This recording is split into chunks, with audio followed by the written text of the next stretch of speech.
Hello student, welcome to our YouTube channel commerce proficiency. आज की class में cover करें एक नया concept double column cash book या फिर टू कॉलम कैश बुक, जिसमें कैश बुक के अंदर दो कॉलम दिखाए जाएंगे, कैश का और बैंक का कॉलम। इसे लास्ट क्लास में हमने कवर कर लिया है single column cash book with example cover किया है। हर एक कंसेप्ट को बिल्कुल कंसिस्टेंसी से कवर किया हुआ है। अगर अभी तक आपने लास्ट क्लास नहीं देखी, देखिए ताकि आपकी स्टडी में कंसिस्टेंसी बनी रहे। अगर अभी तक आपने मेरे यूट्यूब चैनल कॉमर्स प्रोफिशिएंसी को सब्सक्राइब नहीं किया, सब्सक्राइब कीजिए और बेल आइकन जरूर प्रेस कीजिए ताकि जब भी मैं न्यू वीडियोस अपलोड करूं सबसे पहले नोटिफिकेशन आपके पास जाए, आप वीडियोस को सबसे पहले देखें और आपकी स्टडी बूस्टअप हो। स्टार्ट करते हैं कि डबल कॉलम कैश बुक के अंदर या फिर टू कॉलम कैश बुक के अंदर क्या होता है। डबल का मतलब भी दो होता है, टू का मतलब भी दो होता है। तो यहाँ पे कैश बुक के अंदर दो कॉलम बनाए जाएंगे, एक होगा कैश का कॉलम, एक होगा बैंक का कॉलम। जब हमने लास्ट क्लास में single column cash book cover की थी तो उसमें हमने देखा था कि सिर्फ एक ही कॉलम था, सिर्फ कैश का कॉलम, बैंक का कॉलम नहीं था। अब यहाँ पे कैश के साथ साथ बैंक का कॉलम भी आ गया, तो इस कारण से ये डबल कॉलम कैश बुक बन गई है। कहते यहाँ पे जो कैश बुक होते हैं इसमें दो कॉलम होंगे हर साइड पे। एक कॉलम रिकॉर्ड करेगा कैश ट्रांजेक्शन्स को और अदर कॉलम जो रिकॉर्ड करेगा बैंक ट्रांजेक्शन्स को। जो फ़ायदा क्या होगा इसका मेंटेन करने का डबल कॉलम कैश बुक को, ये बेनिफिट रहेगा कि इससे हमें एक साथ कैश और बैंक दोनों के बारे में जो जानकारी एक साथ मिल जाएगी। तो यहाँ पे हमें अलग से कैश अकाउंट या फिर बैंक अकाउंट ओपन करने की ज़रूरत नहीं पड़ेगी लेजर्स में, क्योंकि हमने कैश बुक को जब प्रिपेयर कर लिया है। क्योंकि जब कैश बुक बना ली जाती है तो कैश बुक बनाने से हमें कैश का भी बैलेंस पता चल गया और बैंक का भी बैलेंस पता चल गया, तो हमें लेजर बनाते समय अलग से कैश अकाउंट या फिर बैंक अकाउंट बनाने की ज़रूरत नहीं पड़ती। कहते हैं यहाँ पे कुछ रूल्स हैं जो ध्यान में रखने पड़ते हैं। सबसे पहला रूल आता है कि बैंक अकाउंट एक पर्सनल अकाउंट है, क्योंकि बैंक हमने कवर किया था जब हमने क्लासिफिकेशन ऑफ अकाउंट्स कवर किए थे कि बैंक पर्सनल अकाउंट के अंदर आती है, ये रिप्रेजेंटेटिव पर्सनल अकाउंट के अंदर आते हैं। तो जो रूल अप्लाई होते हैं पर्सनल अकाउंट के अंदर, रूल था पर्सनल अकाउंट का डेबिट द रिसीवर और क्रेडिट द गिवर, तो वही रूल सेम अप्लाई किया जाएगा जब हम ट्रांजेक्शन्स को रिकॉर्ड करेंगे बैंक कॉलम के अंदर कैश बुक में। तो यहाँ पे जो कैश डिपॉजिट की गई है बैंक के अंदर, तो जब बैंक के अंदर कैश डिपॉजिट की जाती है तो इससे क्या करता है, बैंक रिसीव करता है। तो यहाँ पे बैंक रिसीवर हो जाता है, इस कारण से बैंक को क्या किया जाएगा, डेबिट किया जाएगा। क्योंकि हमने पर्सनल अकाउंट का रूल क्या समझा था, डेबिट द रिसीवर, जो रिसीव करता है उसको डेबिट करता है। यहाँ पे बैंक के अंदर जब पैसा जमा कराया गया तो बैंक रिसीव कर, इस कारण से बैंक को डेबिट किया जाएगा। इसी तरीके से अगर बैंक से विद्ड्रॉ करवा के लेके आते हैं पैसा, तो यहाँ पे जब बैंक से हमने विद्ड्रॉ कराए, विद्ड्रॉ का मतलब क्या है कि पैसा निकलवा के लेके आए हैं, तो यहाँ पे इस केस में बैंक क्या बन जाएगी, गिवर बन जाएगी। तो जब बैंक गिवर हो जाएगी उस केस में हमने पर्सनल अकाउंट का रूल कहता है क्रेडिट द गिवर, तो हमने रिकॉर्ड कहाँ करना है, क्रेडिट साइड पे रिकॉर्ड करना है बैंक कॉलम के अंदर जब हम कैश बुक को प्रिपेयर करेंगे। आई होप क्या क्लियर हो गया कि फर्स्ट पॉइंट कि पर्सनल अकाउंट अप्लाई होता है बैंक अकाउंट के ऊपर, और पर्सनल अकाउंट का रूल कहता है debit the receiver credit the giver. जब बैंक के अंदर पैसा जमा कराया जाएगा बैंक रिसीव करेगी, इस कारण से इसको डेबिट कर दिया जाएगा। बैंक कॉलम के अंदर जब कैश बुक बनाई जाएगी, जब पैसा विद्ड्रॉ करवा के लेके आएंगे यानी कि निकलवा के लेके आएंगे पैसा, तो उस केस में बैंक है जो गिवर बन जाएगा। रूल के हिसाब से गिवर को हमने क्रेडिट कर देना, तो कैश बुक में बैंक कॉलम के अंदर हमने क्रेडिट साइड पे जो दिखाएंगे। नेक्स्ट पॉइंट आते हैं ओपनिंग बैलेंस, कि जब हमने single column cash book prepare की थी तो उस केस में हमने कैश बुक के अंदर जो ओपनिंग बैलेंस दिखाया था वो डेबिट साइड दिखाया था। हमेशा ही जो कैश का बैलेंस आता है वो डेबिट बैलेंस होता है, लेकिन जो बैंक का केस है, बैंक के केस में ओपनिंग बैलेंस है जो डेबिट साइड भी हो सकता है क्रेडिट साइड भी हो सकता है, ये डिपेंड करता है। तो यहाँ पे अगर डेबिट बैलेंस है बैंक का तो इसको हम दिखाएंगे टू बैलेंस बीडी के नाम पे, यानी कि डेबिट साइड दिखा दी जाएगा। अगर हमारे पास क्रेडिट बैलेंस गिवन है बैंक का, तब उस केस में हमने क्रेडिट साइड दिखाएंगे बाय बैलेंस बीडी के नाम से। अगर ओवरड्राफ्ट गिवन है, ओवरड्राफ्ट का मतलब क्या होता है कि जितना बैंक के अंदर पैसा था उससे ज़्यादा पैसा विदड्रॉ कर लिया गया तो उसे ओवरड्राफ्ट कहते हैं, तो ये लायबिलिटी होती है। तो यहाँ पे अगर बैंक को ओवरड्राफ्ट का बैलेंस गिवन है तो इसको हमने क्रेडिट साइड पे दिखाना है, क्योंकि जो बैंक ओवरड्राफ्ट होता है ये लायबिलिटी होती है, लायबिलिटी का बैलेंस क्रेडिट होता है, इस कारण से बैंक ओवरड्राफ्ट को हमने क्रेडिट साइड दिखाना है जब भी कैश बुक के अंदर बैंक कॉलम के अंदर दिखाई जाएगी एंट्री। नेक्स्ट होते हैं कॉन्ट्रा एंट्री। कॉन्ट्रा एंट्री में क्या होता है, कुछ एंट्रीज ऐसी होती हैं जिनका इफेक्ट दोनों साइड पड़ता है। कैश के ऊपर भी पड़ता है और बैंक के ऊपर भी पड़ता है सेम बैलेंस से, तो उन एंट्रीज को बोलते हैं कॉन्ट्रा एंट्री। जैसे अगर कैश जमा करवाई गई है बैंक के अंदर, तो यहाँ पे दोनों ही साइड पे इफेक्ट पड़ेगा, कैश के ऊपर भी और बैंक के ऊपर भी। या फिर कैश विदड्रॉ करवा ली गई है बैंक से, तो यहाँ पे दोनों साइड इफेक्ट पड़ेगा, कैश के ऊपर भी और बैंक के ऊपर भी। तो यहाँ पे हर एक ट्रांजेक्शन है जो दोनों ही साइड इफेक्ट डाल रही है, कैश कॉलम में भी और बैंक कॉलम में भी। तो ऐसी एंट्री को हमने क्या करना है, कॉन्ट्रा एंट्री के नाम से सी डिनोट कर देना है। जब भी हम ऐसी ट्रांजेक्शंस को रिकॉर्ड करेंगे, लेजर फोलियो कॉलम के अंदर हमने सी वर्ड लिख देना है जब कॉन्ट्रा एंट्रीज को रिकॉर्ड किया जाएगा। यानी कि जो ट्रांजेक्शन्स है वो एक कैश साइड रिकॉर्ड कर दी गई और वही सेम बैलेंस से हमने बैंक साइड रिकॉर्ड कर दिया है।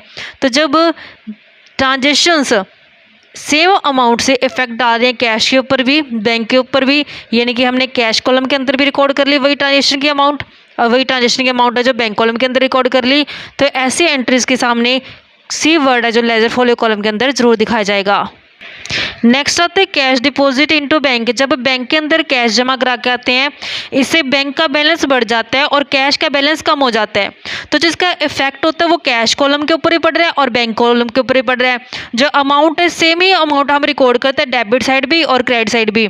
तो इसको हम एग्जाम्पल की हेल्प से समझते हैं।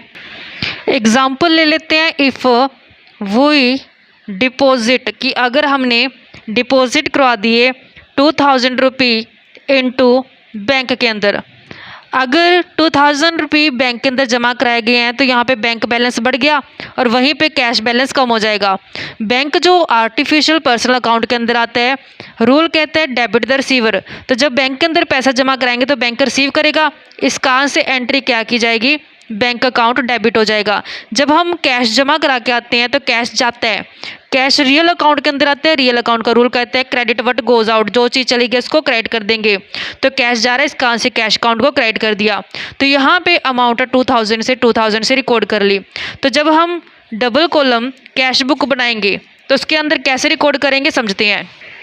कैश बुक में ये डेबिट साइड होती है और ये क्रेडिट साइड होती है। सबसे पहला कॉलम आता है डेट का कॉलम, डेट के बाद दिखाएंगे हम पार्टिकुलर्स को। यहाँ पे जो पार्टिकुलर्स आएंगे वो रिसिप्ट के आएंगे, यानी कि यहाँ पे जो पैसा रिसिप्ट होगा उसको दिखाया जाएगा। पार्टिकुलर्स के बाद आता है वाउचर नंबर, जो नेक्स्ट कॉलम आता है वाउचर नंबर, फिर आता है लेजर फोलियो, फिर आता है अमाउंट। यहाँ पे अमाउंट हमने दो दिखानी है, एक तो लेना है कैश का कॉलम और वहीं दूसरा लेना है हमने बैंक का कॉलम।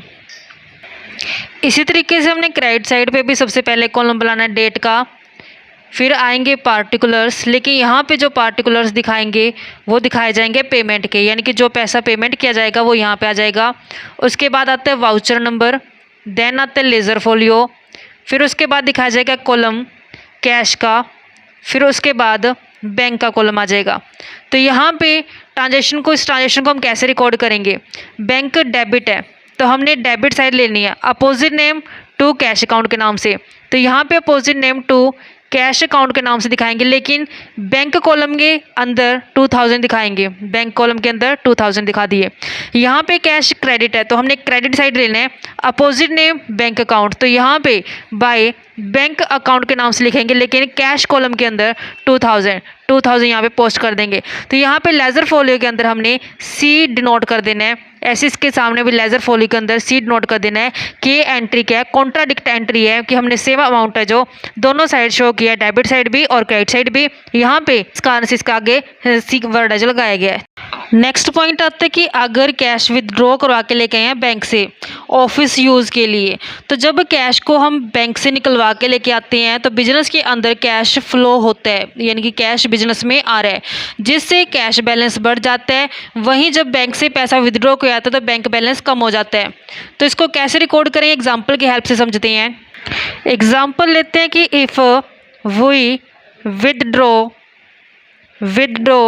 ₹2500 फ्रॉम द बैंक, यानी कि बैंक से क्या किया, पैसे निकलवा के लेके आए, विदड्रॉ करवा के लेके आए ऑफिस यूज़ के लिए। तो जब विदड्रॉ करवाते हैं उस केस में कैश का इनफ्लो होता है बिजनेस के अंदर, कैश होती है रियल अकाउंट के अंदर। रियल अकाउंट का रूल कहता है debit what comes in, cash आ रही है तो कैश अकाउंट को डेबिट कर दो, तो एंट्री की जाएगी कैश अकाउंट डेबिट। वहीं पे बैंक से जब विदड्रॉ करवा के लेके आते हैं, बैंक आता है पर्सनल अकाउंट के अंदर। पर्सनल अकाउंट का रूल कहता है क्रेडिट द गिवर, बैंक दे रही है इस कार से, इसको क्या करते हैं, गिवर है बैंक इस केस में, तो बैंक अकाउंट को क्रेडिट कर दिया जाएगा। तो टू में बैंक अकाउंट के नाम से 2500 रिकॉर्ड कर ली जाएगी। अब कैश बुक के अंदर कैसे रिकॉर्ड करेंगे समझते हैं कि जब हम कैश बुक बनाते हैं तो कैश बुक के अंदर दो साइड होती है, एक साइड होती है डेबिट, एक होती है क्रेडिट साइड। कैश बुक के परफॉर्मे में सबसे पहले कॉलम आता है डेट का, उसके बाद आते हैं पार्टिकुलर्स, रिसिप्ट्स दिखाई जाते हैं, यहाँ पे डेबिट साइड पे रिसिप्ट्स आती हैं। देन कॉलम आता है वाउचर नंबर का, लेजर फोलियो का, फिर यहाँ पे डबल कॉलम है, इसका से पहले कैश कॉलम आएगा, उसके बाद बैंक कॉलम आएगा। इसी तरीके से हमने सेम क्रेडिट साइड भी परफॉर्मा बनाना है, सबसे पहले डेट, फिर पार्टिकुलर्स आएंगे, लेकिन यहाँ पे जो पार्टिकुलर्स आएंगे वो पेमेंट के आएंगे, जो पैसा पे किया जाएगा, voucher number, ledger folio, cash आएगी, देन लास्ट कॉलम है जो बैंक कॉलम आएगा। अब हमने जो ट्रांजेक्शन को रिकॉर्ड करना है कैसे करेंगे, यहाँ पे कैश डेबिट में है तो डेबिट साइड पे अपोजिट अकाउंट कौन सा है, बैंक अकाउंट, टू में बैंक अकाउंट के नाम से दिखा देंगे, लेकिन जो ट्रांजेक्शन रिकॉर्ड की जाएगी वो कैश कॉलम के अंदर की जाएगी 2500 से, तो कैश कॉलम के अंदर 2500 हमने रिकॉर्ड कर लेने हैं। ऐसे नेक्स्ट यहाँ पे बैंक है जो क्रेडिट है, क्रेडिट साइड लेंगे, और cash opposite account cash account, तो यहाँ पे कैश अकाउंट को ओपन करेंगे बाय कैश अकाउंट के नाम से दिखाएंगे, लेकिन बैंक अकाउंट के अंदर पोस्टिंग करेंगे 2500 की। तो यहाँ पे लेजर फोलियो के अंदर सी वर्ड लगा देना है ताकि लेजर्स के अंदर है जो ये एंट्री पोस्ट ना की जाए। यहाँ से कॉन्ट्रा एंट्री सी लिखने से ये पता चल जाता है कि एंट्री क्या हो चुकी है, यहाँ पे कॉन्ट्राडिक्ट हो चुकी है, डेबिट साइड भी दिखा चुकी है और क्रेडिट साइड भी, यानी कि डबल एंट्री जो हो चुकी है। नेक्स्ट पॉइंट आता है receipt of cheque and bank draft की। अगर रिसिप्ट होती है चेक या फिर बैंक ड्राफ्ट, इसमें अलग अलग केसेस आते हैं।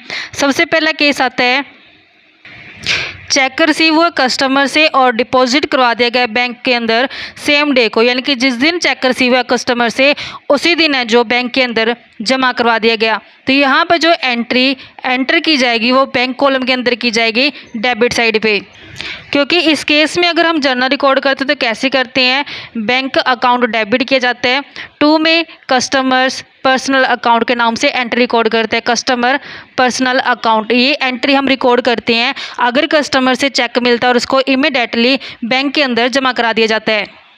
तो जब हम इसको कैश बुक के अंदर रिकॉर्ड करेंगे कैसे करेंगे, यहाँ पे बैंक अकाउंट डेबिट है तो हमने डेबिट साइड ले लेनी है, opposite name to customer account के नाम से हमने बैंक कॉलम के अंदर जो अमाउंट पोस्ट करके दिखा देंगे। नेक्स्ट केस आता है कि चेक रिसीव हुआ कस्टमर से लेकिन डिपॉजिट नहीं करवाया सेम डे के अंदर बैंक में, यानी कि कस्टमर से पहले चेक रिसीव हुआ है, हमने जिस दिन रिसीव हुआ चेक उसी डेट को है जो बैंक के अंदर डिपॉजिट नहीं करवाया, बाद में अगर डिपॉजिट करवाया तो वो देखा जाएगा। सबसे पहले हम रिकॉर्ड करते हैं ट्रांजेक्शन को जब चेक रिसीव होता है कस्टमर से, तो यहाँ पे एग्जांपल के तौर पे कहते हैं cheque not deposit into the bank on the same day are first recorded in the books of accounts by means of a journal entry. तो अगर सेम डे को चेक जो रिसीव होता है कस्टमर से वो चेक कंपनी द्वारा bank के अंदर जमा नहीं करवाया जाता तो सबसे पहले जो एंट्री की जाती है वो चेक को रिसीव करने की जाती है। तो यहाँ पे cheque in hand account debit हो जाता है, जो कस्टमर का नाम होता है यहाँ पे एग्जांपल के तौर पे बनर्जी है तो यहाँ पे टू में बनर्जी हम क्रेडिट कर देंगे। तो यहाँ पे चेक रिसीव हुआ है लेकिन अभी तक बैंक के अंदर जमा नहीं करवाया गया है। जब बाद में ये चेक बैंक के अंदर जमा कराया जाएगा तो उस केस में हम एंट्री क्या करेंगे, bank account debit cheque in hand के नाम से। इसे हम एग्जांपल की हेल्प से समझते हैं। चेक जो रिसीव हुआ है, चेक रिसीव डेट है जो वो है 15 Feb 2017, 15 फरवरी 2017 को चेक रिसीव हुआ है 25,000 का गुरप्रीत से, लेकिन इसको अभी बैंक के अंदर डिपॉजिट नहीं करवाया। जो बैंक के अंदर डिपॉजिट करवाया जाएगा वो डेट ले लेते हैं कि बैंक के अंदर डिपॉजिट कराने की जो डेट है वो है 20 फरवरी 2017, यानी कि 15 तारीख को तो चेक रिसीव हुआ है, 20 तारीख को जमा करवाया गया। तो जब हम जर्नल के अंदर रिकॉर्ड करेंगे इसको डेट 15 फेब को रिकॉर्ड करने की जो जर्नल एंट्री होगी, चेक रिसीव हुआ है तो चेक इन हैंड को डेबिट किया जाएगा। जो रिसीव हुआ चेक ये गुरप्रीत से हुआ है, टू में गुरप्रीत के नाम से इसको दिखा देंगे 25,000। तो जब बाद में 20 फ़ेब को यही चेक डिपॉजिट करवा देगा बैंक के अंदर, तो बैंक रिसीवर हो गया इस केस में, तो बैंक अकाउंट डेबिट हो जाएगा। तो चेक क्या कर देंगे, आ देंगे, इस अकाउंट को क्लोज करेंगे, तो 2 में चेक इन हैंड को क्रेडिट कर दिया जाएगा 25,000 से 25,000 से। जब चेक इन हैंड को बैंक के अंदर जमा करा गए हैं तो बैंक यहाँ पे रिसीवर है, बैंक पर्सनल अकाउंट के अंदर आती है। पर्सनल अकाउंट का रूल कहता है डेबिट द रिसीवर, तो यहाँ पे बैंक रिसीव करे, इस कारण से बैंक अकाउंट को डेबिट कर दिया गया है। ये चेक इन हैंड को यहाँ पे डेबिट का क्लोज कर देंगे, इसको हटा देंगे, क्या कर देंगे, क्रेडिट कर देंगे इसको हटाने के लिए। तो एंट्री क्या हो जाएगी, bank account debit to cheque in hand के नाम से। अब अगर कैश बुक के अंदर रिकॉर्ड करें तो कैसे करेंगे समझते हैं। कैश बुक के अंदर सबसे पहले हम देखते हैं कि डेबिट साइड होती है, ये क्रेडिट साइड होती है कैश बुक की। तो सबसे पहला कॉलम आता है डेट का, फिर आते हैं पार्टिकुलर जिसमें हम लेके चलते हैं रिसिप्ट्स को, जितनी रिसिप्ट्स आती हैं यहाँ पे आती हैं सारी। उसके बाद आता है voucher number, then ledger folio, फिर आती है कैश कॉलम, फिर आता है बैंक कॉलम। उसके बाद सेम परफॉर्मा डेट, फिर आते हैं पार्टिकुलर्स, लेकिन यहाँ पे जो पार्टिकुलर्स आते हैं वो आते हैं पेमेंट के, जो पैसा पे कर दिया गया है। उसके बाद आता है वाउचर नंबर, लेजर फोलियो, फिर आते हैं कैश और फिर आता है बैंक कॉलम। तो यहाँ पे बैंक अकाउंट का डेबिट, तो हमने डेबिट साइड ले लेनी है। अपोजिट अकाउंट का है चेक इन हैंड, तो यहाँ पे रिकॉर्ड किया जाएगा टू चेक इन हैंड के नाम से, लेकिन बैंक के अंदर दिखाएंगे इसको 25,000 को। तो इस तरीके से कैश बुक के अंदर रिकॉर्ड की जाएगी ट्रांजेक्शन। कई बार क्वेश्चन के अंदर स्पेसिफाई नहीं करते कि जो चेक है वो बैंक के अंदर किस डेट को डिपॉजिट करवाया गया है, तो हम अज्यूम करते हैं कि जो चेक है वो सेम डे को, जैसे ही कस्टमर से चेक रिसीव हुआ उसी डेट को है जो बैंक के अंदर डिपॉजिट करवा दिया गया है। नेक्स्ट केस आता है पेमेंट का। यहाँ तक तो हमने समझा था कि अगर चेक रिसीव हुआ है, अब केस आता है कि अगर चेक द्वारा पेमेंट की गई है। तो इस केस में कैसे करेंगे हम कि अगर चेक इशू किया गया किसी पर्सन को, किसको दिया जाता है, ये क्रेडिटर्स को दिया जाता है जो चेक इशू किया जाता है कंपनी के द्वारा। तो इसको इमीडिएटली रिकॉर्ड किया जाए क्रेडिट साइड बैंक कॉलम के अंदर, ताकि ट्रू बैलेंस है जो बैंक का पता चल जाए। समझते हैं इसको। जब चेक के द्वारा पेमेंट की जाती है तो एंट्री की जाती है, यहाँ पे पर्सन का नाम है, तो जैसे एग्जांपल ले लेते हैं कि राम को पेमेंट की गई है, तो राम को डेबिट कर दिया जाएगा 2 में बैंक अकाउंट के नाम से जो रिकॉर्ड की जाती है ट्रांजेक्शन। ये केस है पेमेंट वाला कि यहाँ पे पेमेंट चेक के थ्रू कर दी है, तो इस कारण से बैंक अकाउंट को क्रेडिट कर दे, क्योंकि यहाँ पे बैंक आर्टिफिशियल पर्सनल अकाउंट के अंदर आता है। रूल कहता है पर्सनल अकाउंट का क्रेडिट द गिवर, यहाँ पे बैंक गिवर है, इस कारण से इसको क्रेडिट कर दिया गया है। तो हम कैसे रिकॉर्ड करेंगे इसको कैश बुक के अंदर। कैश बुक जब हम प्रिपेयर करते हैं तो कैश बुक का परफॉर्मा यहाँ पे डेबिट साइड आती है, यहाँ पे इसकी क्रेडिट साइड आती है। सबसे पहला डेट आता है, फिर आते हैं पार्टिकुलर्स, पार्टिकुलर्स के अंदर आती है सारी रिसिप्ट, जो पैसा रिसिप्ट होता है वो रिकॉर्ड किया जाता है। फिर उसके बाद वाउचर नंबर, फिर लेजर फोलियो, फिर यहाँ पे कैश का कॉलम आता है, बैंक कॉलम आता है, और यही सेम हम अडोप्ट करते हैं क्रेडिट साइड पे। सबसे पहले डेट, फिर यहाँ पे जो आते हैं वो पार्टिकुलर्स, वो पेमेंट वाले आते हैं। नेक्स्ट हमारे पास voucher number, ledger folio, voucher number आता है, फिर लेजर फोलियो, फिर यहाँ पे आती है कॉलम कैश का, फिर आता है बैंक का। तो यहाँ पे बैंक अकाउंट क्रेडिट है, तो क्रेडिट साइड पे अपोजिट नेम राम के नाम से रिकॉर्ड करेंगे, बाय राम के नाम से रिकॉर्ड की जाएगी, लेकिन ट्रांजेक्शन बैंक कॉलम के अंदर रिकॉर्ड की जाएगी, यहाँ पे रिकॉर्ड कर देंगे। नेक्स्ट केस आता है डिसऑनर ऑफ चेक। डिसऑनर का मतलब क्या है कि जो चेक कस्टमर से मिला था वो खाली निकलाया, तो इस केस में क्या होता है काउंटर एंट्री हो जाती है, यानी कि एंट्री जिसमें हमें रिसीव करते समय डेबिट किया उसको क्रेडिट कर देंगे, जिसको क्रेडिट किया उसको डेबिट कर देंगे जब हम डिसऑनर करेंगे। समझते हैं इस कंसेप्ट को इजी लैंग्वेज में कि जब कस्टमर से चेक रिसीव हुआ और उसको बैंक के अंदर जमा करवा दे ताकि कलेक्शन किया जा सके, और बाद में वही चेक डिसऑनर हो गया, तो इस केस में जो एंट्री पास करेंगे समझते हैं। जब कस्टमर से पैसा मिला और वो पैसा जमा करा दिया, यानी कि वो चेक जमा करा दिया बैंक के अंदर, तो इस केस में हमने एंट्री की थी बैंक अकाउंट डेबिट 2 में कस्टमर पर्सनल अकाउंट के नाम से, 2 में कस्टमर पर्सनल अकाउंट के नाम से रिकॉर्ड की थी। बैंक आर्टिफिशियल पर्सनल अकाउंट के अंदर आती है, रूल कहता है पर्सनल अकाउंट का डेबिट द रिसीवर, यहाँ पे बैंक रिसीव करे, इस कारण से इसको डेबिट कर दिया। तो यहाँ पे जब ये डिसऑनर हो जाता है, चेक डिसऑनर हो, तो क्या होती है एंट्री जो अपोजिट हो जाती है। कस्टमर पर्सनल अकाउंट क्रेडिट है तो यहाँ पे ये डेबिट हो जाएगा, कस्टमर पर्सनल अकाउंट को डेबिट कर दिया जाएगा। यहाँ पे बैंक डेबिट है तो इसको हम क्रेडिट कर देंगे बैंक अकाउंट के नाम से। अब जैसे एग्जांपल के तौर पे हम समझते हैं कि जो चेक था 20,000 रुपये का रिसीव हुआ है राम कुमार से, वो डिसऑनर हो गया, तो इसको कैसे रिकॉर्ड करेंगे समझते हैं कि सबसे पहले चेक रिसीव तो बैंक में जमा कराया, तो हमने एंट्री क्या की होगी बैंक अकाउंट डेबिट, यहाँ bank account debit bank account debit किया होगा और 2 में राम कुमार के नाम से एंट्री रिकॉर्ड की होगी। जो रिकॉर्ड है 20,000 से, तो 20,000 से इसको रिकॉर्ड करते हैं। अब यहाँ पे चेक डिसऑनर हो चुका है, तो एंट्री क्या हो जाएगी, राम कुमार यहाँ पे क्रेडिट है तो इसको क्या कर देंगे, डेबिट कर देंगे।